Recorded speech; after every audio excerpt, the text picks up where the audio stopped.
लागे सर को दावत कलाम देता हूँ कि हजारों साल नरगिस अपने बेनूरी पे रोती है, हजारों साल नरगिस अपने बेनूरी पे रोती है।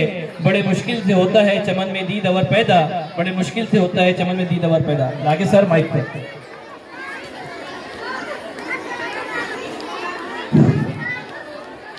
थोड़े हाथ ऊपर करो।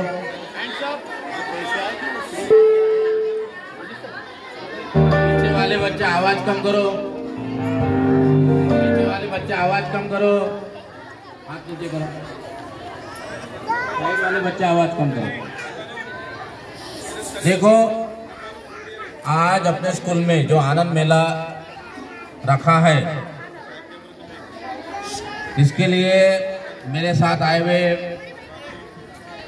मेरे दोस्त तरोड़े सर, प्रशासन अधिकारी, माजी प्रशासन अधिकारी, दूसरे दोस्त अनुपम जी शर्मा सर,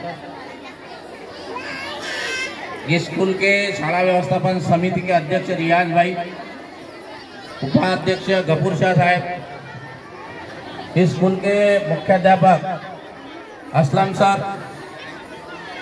इस स्कूल के सब टीचरगण और मेरे प्यारे बच्चों, आप सुनने के मूड में लग रहे नहीं, बराबर है?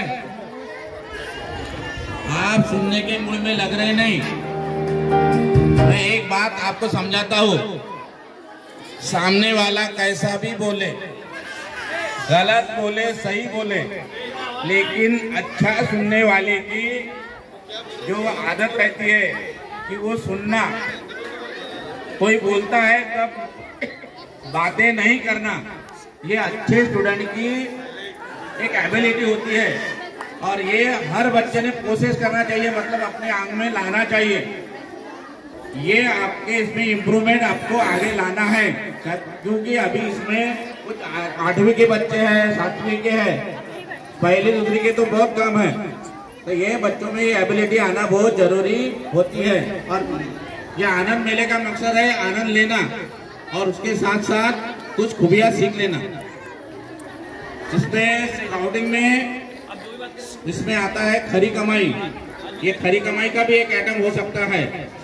और दूसरी महत्व की बात यह है कि अपना हिंदुस्तान खाने पीने की चीजों के बारे में इतना ये है, वेरिएशन वाला है, अलग अलग स्टेट है, अलग अलग खाद्य पदार्थ है और उसमें कितने बना सके आप, ये महत्वपूर्ण बात है। लेकिन इसके पीछे आपके टीचर, आपके माँ बाप और आपका बहुत समय गया है। नफा तोटा न देखते हुए, मुनाफा या नुकसान न देखते हुए आपने ये आनंद मेले का आनंद उठाना है। मैं आपको सबको शुभेच्छा देता हूँ और यहीं से ये आनंद मेले का उद्घाटन होने जा रहा है, ऐसा जाहिर करता हूँ। धन्यवाद।